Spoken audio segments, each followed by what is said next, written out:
सबको जय मसीह। परमेश्वर नहीं चाहते कि हम डर में जिए। हालेलुया।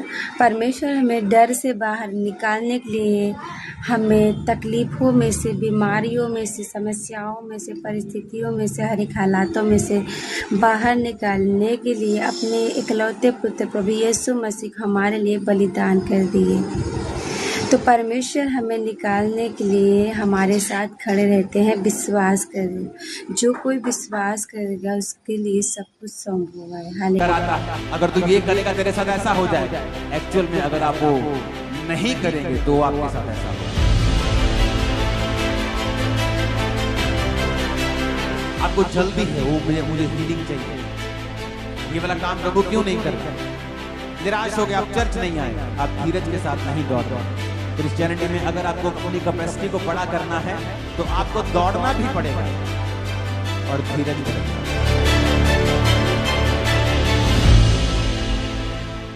कि चाहे इजरायलियों को परमेश्वर ने छुड़ाया बड़ा हाथ देके, उसने राजाओं को शर्मिंदा किया, राजाओं को ठट्ठों में उड़ाया, उनके पशुओं को मारा, उनकी फसलों को मारा, उनके पानी को मारा, उनके पहले बच्चों को मारा और फिर वहां से उनको बुला के लेके आया। और परमेश्वर ने कहा ये सारे देश जो कनान के हैं मैं तुझे दूंगा। जब वो उन देशों को लेने के लिए जा रहे थे तो रास्ते में अमालेकी आकर उनसे लड़ने लगे। और वचन कहता है कि मूसा जब प्रार्थना करने लगा और उसने कहा यहोशू तू जा अपने अनुचरों समेत लड़ और मैं प्रार्थना करूंगा। बाइबल कहती जब मूसा के हाथ ऊपर रहते थे तो इज़राइल जीतता था, जब मूसा थक जाता था, हाथ नीचे आते थे तो इज़राइल हारने लगता था। वो इज़राइल जो परमेश्वर ने बड़ी हाथ देकर छुड़ाया था, जिनके ऊपर भविष्यवाणियां थी, वो हारने लगता था। तो हूर और हारून ने पत्थर पर मूसा को बिठाकर एक एक बाजू पकड़ ली और हाथों को उठा दिया। और वचन कहता है शाम तक उसके हाथ उठे रहे और यहोशू ने सबको हरा दिया। आप परमेश्वर के लिए बुलाहट पाए हुए लोग हैं। परमेश्वर ने भी आपको मिस्र से, आपके पुराने जीवन से बुलाया है। अपना लहू मूल दे के उसने आपको खरीदा है। उसने आपको हील किया, किसी को डिलीवर किया, किसी को बड़ी बड़ी मुसीबतों से आजाद किया। इसका मतलब यह नहीं है कि अब आप फिर भी जंग जीत जाएंगे जब तक आपके हाथ प्रार्थना में ऊपर नहीं रहेंगे। तो यह सबूत था कि चाहे बुलाहट उनके ऊपर है, भविष्यवाणियां उनके ऊपर हैं, सामने वो देश भी हैं, लेकिन फिर भी वो हारने लगे जब प्रार्थना का जीवन खत्म हो गया। परमेश्वर ने मेरे दिल में यह बात एक इस तरह से गहराई से पिछले दिनों में डाल दी थी कि मुझे और कोई काम नहीं करना है। जो प्रेरितों के काम में प्रेरित करते थे, प्रार्थना, वचन की सेवकाई करनी है। और मुझे इस बात पे आज अचीवमेंट फील होती है जब मैंने लाखों लोगों को रोज प्रेयर माउंटेन की प्रेयर्स में लगा दिया है। मैं नहीं जानता आप में से कितने लोग अटेंड करते हैं, कितने करते हैं अटेंड प्रेयर माउंटेन डेली। अभी भी आई थिंक कुछ हाथ हैं अभी भी जो नहीं करते हैं। एवरी डे मेरे बच्चे 7:55 पे रूम में आ जाते हैं, चलो चलो चलो टाइम हो गया। अब हम 5 मिनट भी लेट नहीं होते, क्योंकि परमेश्वर ने कहा था उस समय को अलग कर देना। क्योंकि जिस दिन चर्च की, जिस दिन कलीसिया की प्रेयर लाइफ की ड्राइनेस खत्म हो गई, जिस दिन आपका वो सूखापन प्रार्थना का खत्म हो गया, क्योंकि अगर आप रियलाइज करेंगे तो आप नोटिस करेंगे, अगर आप डायरी लगाएंगे आप नोटिस करेंगे, शैतान आपके प्रार्थना के जीवन से लड़ता है, फाइट करता है वो आपसे कि आप प्रेयर में ना बैठ सकें। और आप नोटिस करेंगे एक दिन आपका टीवी बहाना है, एक दिन कहीं जाना था, एक दिन कुछ और हो गया, एक दिन मन नहीं किया। आप प्रैक्टिकली नोटिस करेंगे कि आपकी प्रेयर लाइफ बिल्कुल ड्राई है, बिल्कुल सूखी हुई है। बहुत से लोगों की above 50, above 70, above 80, above 90% लोगों की। वो अच्छे क्रिश्चियन हैं। क्या इजरायली अच्छे नहीं थे?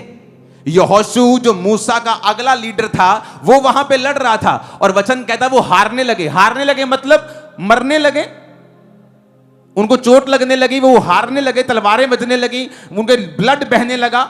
वो लोग जो परमेश्वर के मास्टर प्लान के अंदर हैं वो भी हारने लगे जब प्रार्थना नहीं थी। Very serious issue. जब आपकी प्रेयर लाइफ ड्राई होती है, सूखी होती है, तब परमेश्वर के सारे प्लान हवा में लटके रहते हैं। तो परमेश्वर ने मुझसे कहा था कि इस चीज को बड़े ही सख्ताई के साथ हैंडल करना है। सिर्फ सरमन नहीं देना है कि प्रार्थना कीजिए, अब लोगों को लगा देना है प्रार्थना के ऊपर। और मैं आपको बता रहा हूं, इतना बड़ा बदलाव जो आपने क्रिश्चियनिटी में अपनी लाइफ में कभी नहीं देखा होगा, प्रार्थना पहाड़ के प्रेयर के बाद आप देखोगे।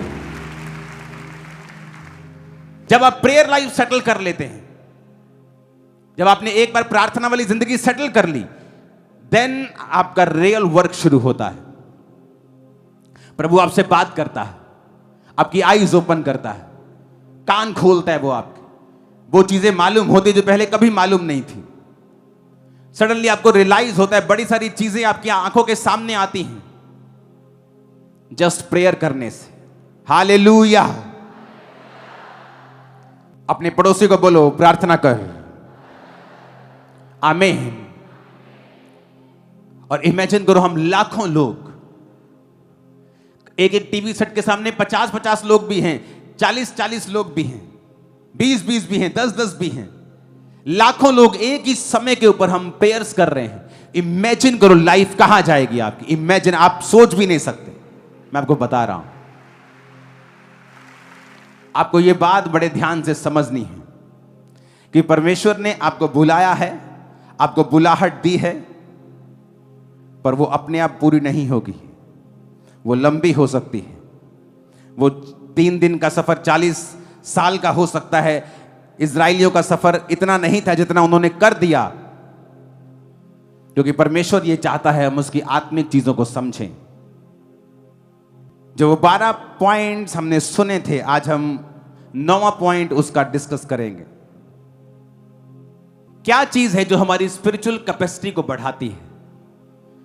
मैंने प्रार्थना वाला जो पॉइंट है उसको लंबा किया है, लगातार 2-3 हफ्ते मैंने उस पर बात की है, ताकि आप एक बात समझ जाएं कि ये परमेश्वर की इंस्ट्रक्शन है कि इस प्रार्थना पहाड़ की प्रेयर के समय को पवित्र करके साइड पे कर दो।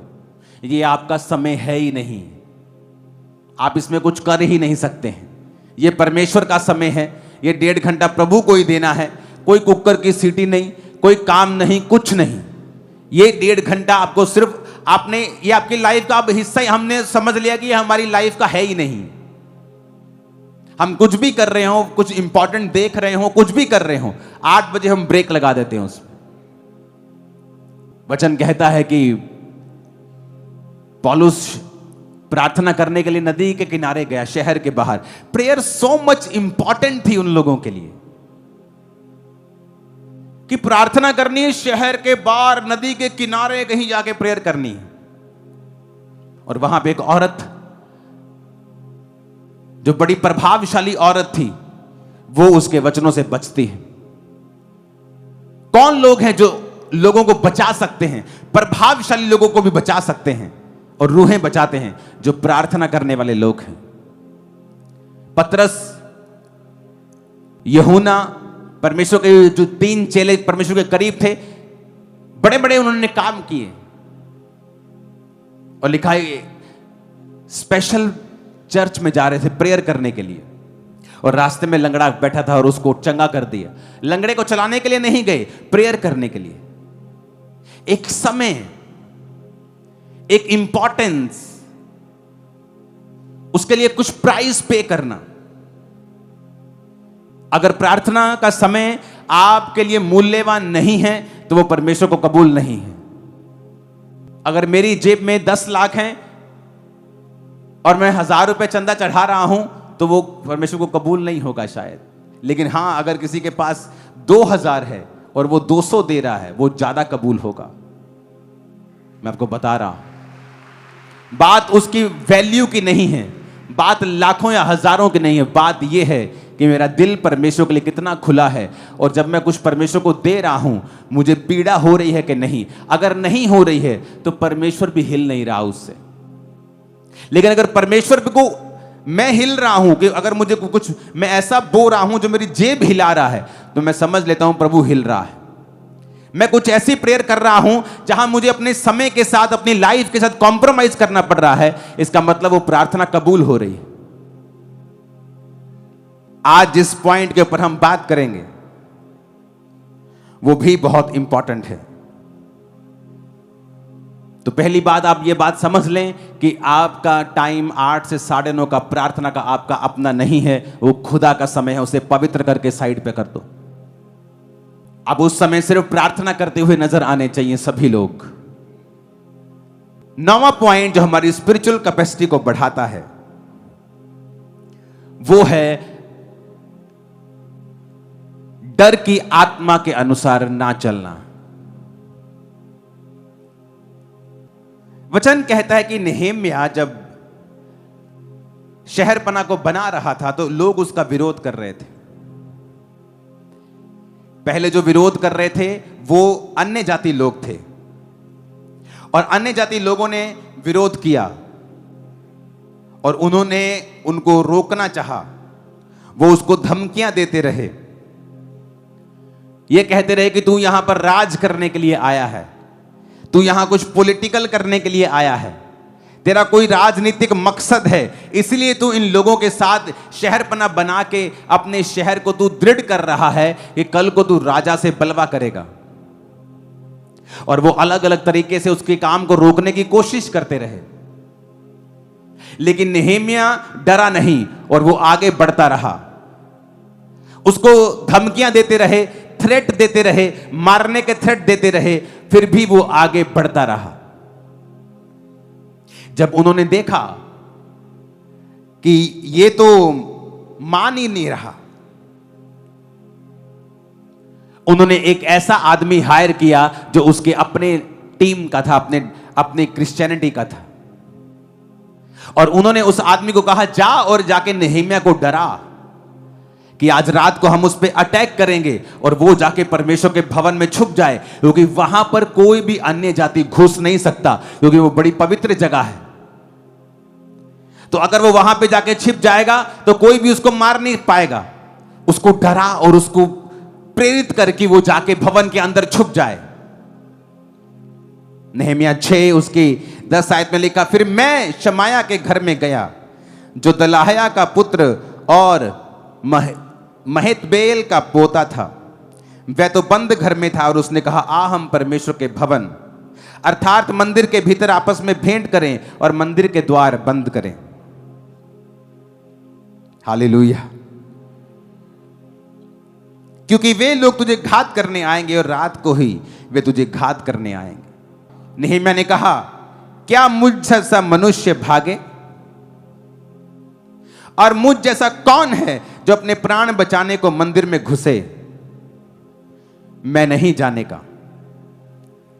नेहेम्या ने कहा फिर मैंने जान लिया कि वह परमेश्वर का भेजा नहीं है, परंतु उसने हर बात यहोवा का वचन कहकर मेरी हानि के लिए कही है, क्योंकि तोबिया और संबलत ने उसे रुपया दे रखा था। उन्होंने इस कारण रुपया दे रखा था कि मैं डर जाऊं और वैसा ही काम करके पापी ठहरूं और उनको दोष लगाने का अवसर मिले और वो मेरी नाम धराई कर सके। नेहेम्या परमेश्वर के वचन को जानता था, क्योंकि मूसा ने जब परमेश्वर से व्यवस्था ली थी तो गिनती की पुस्तक उसकी 18 और उसकी 7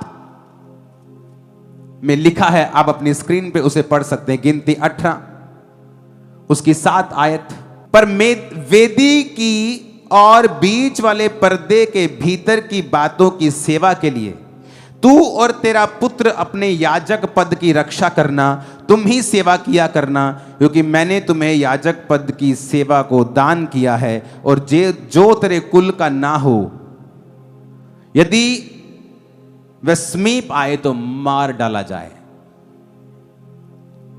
परमेश्वर ने मूसा को वचन दिया था हारून और उसके बच्चे ही इस जगह पे आए, और कोई अगर आए तो वो मार डाला जाए। और इमेजिन करो वो क्रिश्चियन व्यक्ति आता है और उसे डराने की कोशिश करता है कि आज रात वो तुझ पे अटैक करेंगे, आज वो हथियारों के साथ आ रहे हैं। भाई साहब ये बात कंफर्म है, पक्की बात, मैं तुझे पक्की न्यूज दे रहा हूं, तुझे भागना पड़ेगा, नहीं तो तू आज रात तू मर जाएगा। मैं तुझको एक तरीका बताता हूं, जा और परमेश्वर के भवन के अंदर जाके छुप जा। वहां पर कोई अन्य जाति नहीं आ सकता, क्योंकि वो उसको पवित्र समझते हैं और वो किसी के धार्मिक स्थान में घुसने की गलती नहीं करेंगे और तू बच जाएगा। और वचन कहता है नेहेमिया परमेश्वर के वचन को जानता था। वो जानता था कि ये व्यक्ति गलत कह रहा है। अगर ये परमेश्वर का भेजा हुआ होता तो मुझे परमेश्वर के वचन को तोड़ने के लिए कभी ना कहता। आपको कोई सलाह देता है, आपका भाई, आपकी बहन, आपकी मां, आपका बाप, आपकी पत्नी, आपका पति, आपके बच्चे, ये कह के कि हम तुझसे प्यार करते हैं, और वहां पर अगर वचन टूट रहा है, वो शैतान की चाल है। आप कोई भी स्टेप अगर डर के साथ लेते हैं, शैतान आपको डराकर कोई स्टेप लेता है, वो हमेशा स्टेप गलत होगा,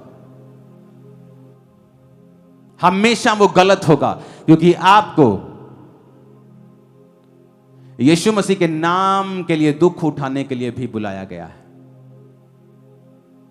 हो सकता है उस स्टेप को जो आप सच्चाई में लेंगे, कुछ देर के लिए आपको दुख उठाना पड़े, लेकिन वो आपकी स्पिरिचुअल मौत का कारण नहीं बनेगा। वहां पर उसको डराने धमकाने से उसको वचन तोड़ने के लिए मजबूर किया जा रहा था।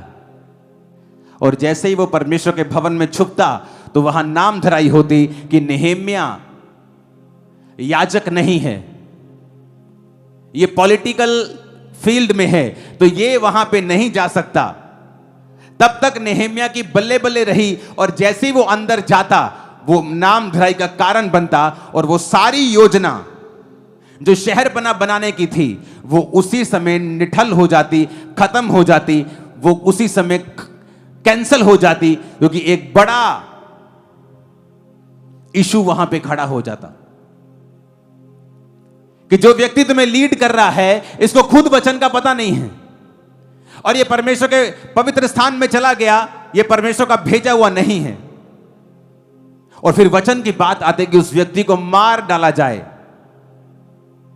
और फिर वो सारे बंदे मिलकर उनको वचन पूरा करना था कि वो नेहेमिया को मारें, और जैसे नेहेमिया मरता वो कॉलिंग फिनिश, वो शहरपना कभी ना बनती। शैतान कई बार आपको डराता है, अगर तू ये करेगा तेरे साथ ऐसा हो जाएगा। एक्चुअल में अगर आप वो नहीं करेंगे तो आपके साथ ऐसा होगा। वो फाइट करता है। अगर तू अब भी यीशु मसीह का रहा तो सारे रिश्तेदार तुझे छोड़ के चले जाएंगे।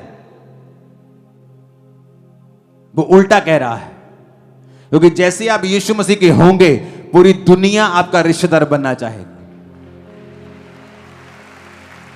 वो झूठ कह रहा है कि अगर तू यीशु मसीह में रुका तेरा कैरियर खत्म, तेरा फाइनेंस खत्म, क्योंकि परमेश्वर एक ऐसा कैरियर, एक ऐसा फाइनेंस तुम्हारे लिए रख के बैठा है जो उससे कहीं अधिक बड़े लेवल का है।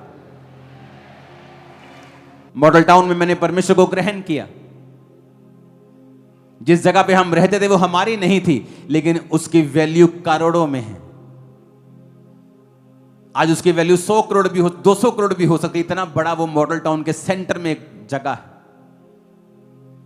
लेकिन जब उस घर को हमने छोड़ा, हमने 1 रुपए की भी डिमांड नहीं की, क्योंकि मैं उस समय परमेश्वर में था। अगर उस घर का कुछ आ भी गया हमारे साथ तो वो भी हमने वापस भेजा कि ये आपके घर से आया है। और सुनो, उसका मालिक इंडिया में नहीं आ सकता।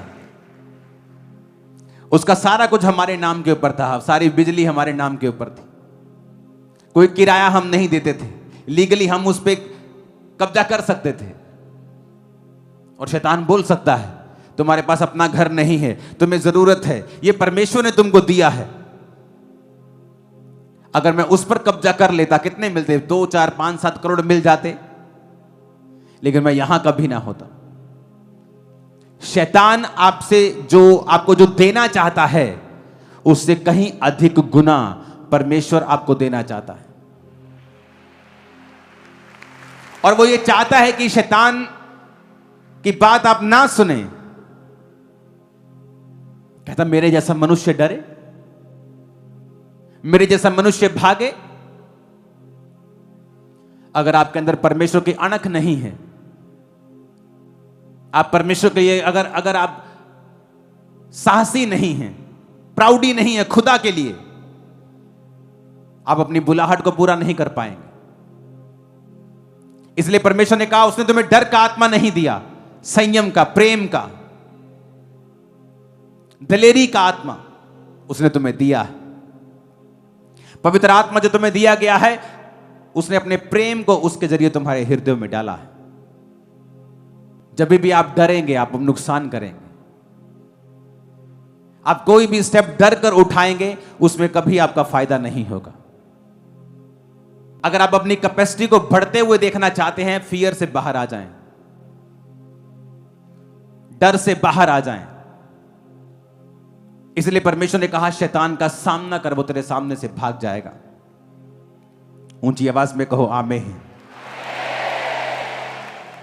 जब गोलियत सामने आया दाऊद के, तो दाऊद ने जब 5 पत्थर लिए, तो वचन कहता है कि गोलियत उसकी ओर आया और दाऊद उसकी ओर भागा गोफन चला के। दाऊद पीछे पीछे नहीं रहा, पीछे पीछे चल के आगे गया, फेस किया शैतान को। परमेश्वर चाहता है आप शैतान को फेस करें, आप सामना करें डर का, भागे नहीं। अगर आप भागेंगे नुकसान होगा। शैतान कभी आपका भला नहीं चाहता, वो आपको डराता है ताकि आपका नुकसान कर सके। अगर आप डर की आत्मा के चलाए चलेंगे, आप कभी परमेश्वर की योजना को पूरा नहीं कर पाएंगे। इसलिए परमेश्वर ने एक वचन कहा है, कहता be careful for nothing. Be careful कहता फॉर नथिंग, कहता किसी बात की चिंता मत कर। किसी चीज के लिए केयरफुल नहीं, किसी चीज के लिए चिंता नहीं करनी।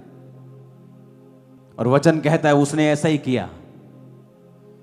उसने कहा जो लोग मुझे मारने के लिए आ रहे हैं देख लेंगे, कोई और हल निकाल लेंगे, परमेश्वर मुझे बचाएगा, लेकिन मैं ऐसा नहीं करूंगा जो वचन के खिलाफ है। आप चाहते हैं परमेश्वर आपकी लाइफ में काम करे, आपको डर की स्पिरिट से बाहर आना पड़ेगा। आपको डर की आत्मा को छोड़ना पड़ेगा। आपको दिलेरी के वचन पहनकर, वो वस्त्र पहनकर आपको चलना पड़ेगा। नहीं तो शैतान उस डर का इस्तेमाल करेगा आपकी लाइफ में और आपको बंधुआ बना देगा। आप अपने आप को बंधा हुआ पाएंगे। आप नोटिस करेंगे आप बंधे हुए हैं, आप वो नहीं कर पा रहे हैं जो आप करना चाहते हैं, और परमेश्वर भी वो नहीं कर पाएगा जो वो करना चाहता है। आज मेरी प्रार्थना है कि डर का आत्मा आप और आपके परिवारों को छोड़ के सदा के लिए जाए। आमीन, आमीन। कोई स्टेप डर से ना लें। आपके सामने कोई मुसीबत है, प्रभु से मांगे, अगुवाई मांगे, फास्टिंग करें, प्रार्थना करें, प्रभु के सामने गिड़गिड़ाएं, लेकिन बैक स्टेप कभी ना लें। क्योंकि वचन में एक ही बात लिखी है, शैतान का सामना कर वो सामने से भागेगा। बस कहता नहीं सामना करेगा वो नहीं भागेगा। अगर आप शैतान का सामना नहीं करेंगे वो नहीं भागेगा। हालेलुया। अपने पड़ोसी को बोलो शैतान का सामना कर। फिर से बोलो अपने पड़ोसी को शैतान का सामना कर। फिर से बोलो अपने पड़ोसी को शैतान का सामना कर, और कहो वो सामने से भाग जाएगा। फिर से कहो शैतान का सामना कर। बोलो अपने पड़ोसी को शैतान का सामना कर, वो तेरे सामने से भाग जाएगा। आमीन। आप प्रभु का काम कर रहे हैं, शैतान आपको डराने की कोशिश करेगा। और अगर आप खड़े रहे, ये बात नोटिस कर लेना, बाइबल्स पे लिख लो, शर्मिंदा होगा तुम्हारा दुश्मन और शैतान दोनों, और वो कुछ नहीं कर पाएंगे। परमेश्वर चैलेंज करेगा कई बार तुम्हारे फेथ को, तुम्हारा विश्वास चुनौती पाएगा कई बार। अब्राहम का विश्वास चुनौती को पाया। कहा अब कहां होगा, अब मेरा मरा हुआ सा शरीर, सारा का मरा हुआ सा गर्भ, लेकिन पीछे जाना कोई हल नहीं है।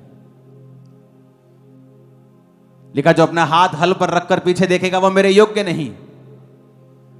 आपको आगे आना होगा, आगे बढ़ना होगा, और शैतान के डराए रुकना नहीं होगा। बहुत से लोग मैंने ऐसे देखे हैं जो शैतान के डराए डरे, अगर तू चर्च में गया तेनू देख लांगे, तुझे बताएंगे, अगर तू चर्च में गया तेनू दिन दसांगे, तेरा पानी बंद कर देंगे, तेरा हुक्का बंद कर देंगे। ऐसे लोगों की हालत देखो जाके 5 साल बाद क्या है, जिन्होंने उन लोगों की बातों को सुना है। और फिर उन लोगों को देखो जिन्होंने उनकी बात को नहीं सुना है, और उनकी हालत क्या है। अपने पड़ोसी को बोलो, फिर से बोलो मत डर। फिर से बोलो अपने पड़ोसी को, ध्यान से बोलो, मत डर। आमीन। हर तरह का डर, धमकियां, नुकसान का डर। यीशु मसीह ने कहा मेरा राज्य उस व्यापारी के समान है, जैसे जब वो राज्य मिला, मोती मिला, उसने सब कुछ बेचकर मोती मोल लिया। लोगों के हिसाब से पागल लगा वो, ये घर बेच दिया, खेत बेच दिया, रहेगा कहां। पर उसे मालूम था ये मोती जब मैं ले लूंगा, इससे जो मैंने घर बेचा ऐसे 100 घर आ जाएंगे, जो ऐसा खेत बेचा ऐसे 100 खेत आ जाएंगे। दुनिया का एक भी विश्वासी दिखाओ जो परमेश्वर में चला हो और दुनिया ने उसे छोड़ने की धमकी दी हो और उसने नहीं छोड़ा परमेश्वर को, और आज वो अकेला हो, एक भी दिखाओ। परमेश्वर ने उसकी लाइफ में लोग भेजे हैं, अपनी संगति भेजी, बरकत भेजी। अपने पड़ोसी को बोलो मत डर। इब्रानिया 12 उसकी 1 आयत में लिखा है कि जिस दौड़ में तुझे दौड़ना है, इस कारण जब गवाहों का ऐसा बड़ा बादल हमको घेरे हुए है, तो आओ हर एक रोकने वाली वस्तु और उलझाने वाले पाप को दूर करके जिसमें हमें दौड़ना है, उस दौड़ को धीरज से दौड़ें। क्रिश्चियनिटी में अगर आपको अपनी कैपेसिटी को बड़ा करना है तो आपको दौड़ना भी पड़ेगा और धीरज भी रखना पड़ेगा। कुछ लोग सोचते हैं क्रिश्चियनिटी का मतलब है अब स्लो हो गए लाइफ में, कुछ नहीं करना। ऐसा नहीं लिखा। उसने कहा दौड़ना है, पर धीरज से दौड़ना है और लंबा दौड़ना है।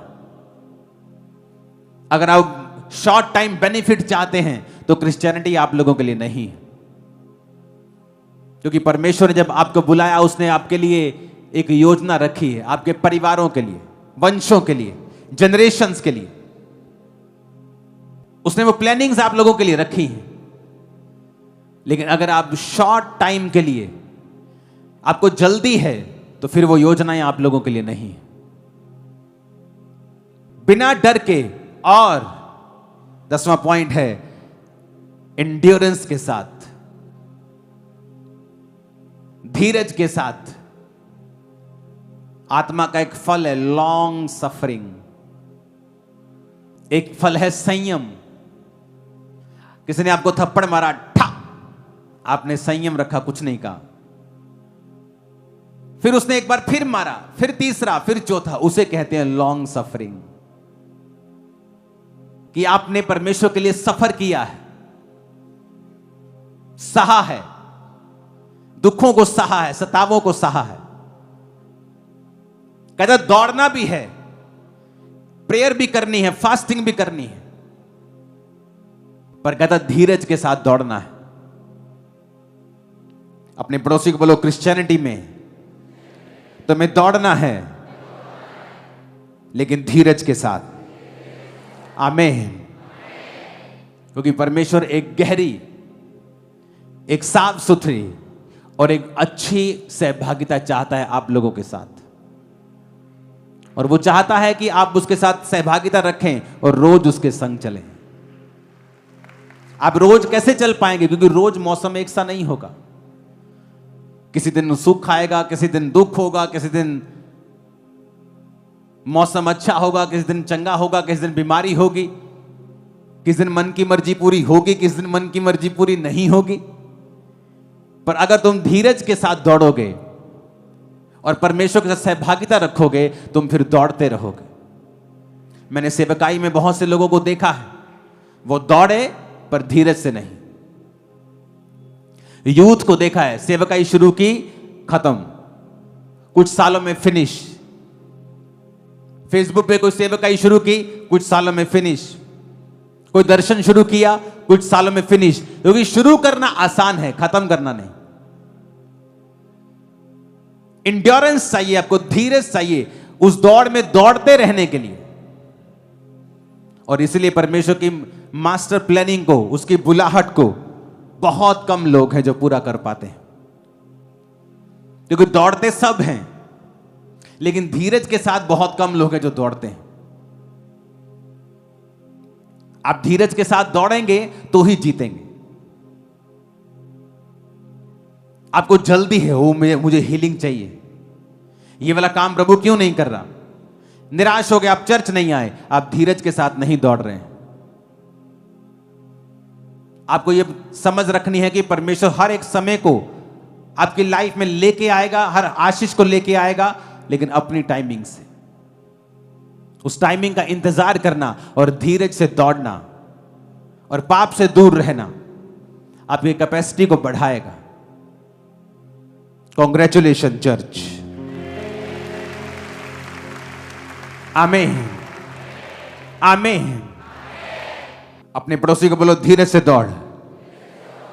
उलझाने वाले पाप, रोकने वाली वस्तु को साइड पे करके धीरज से दौड़।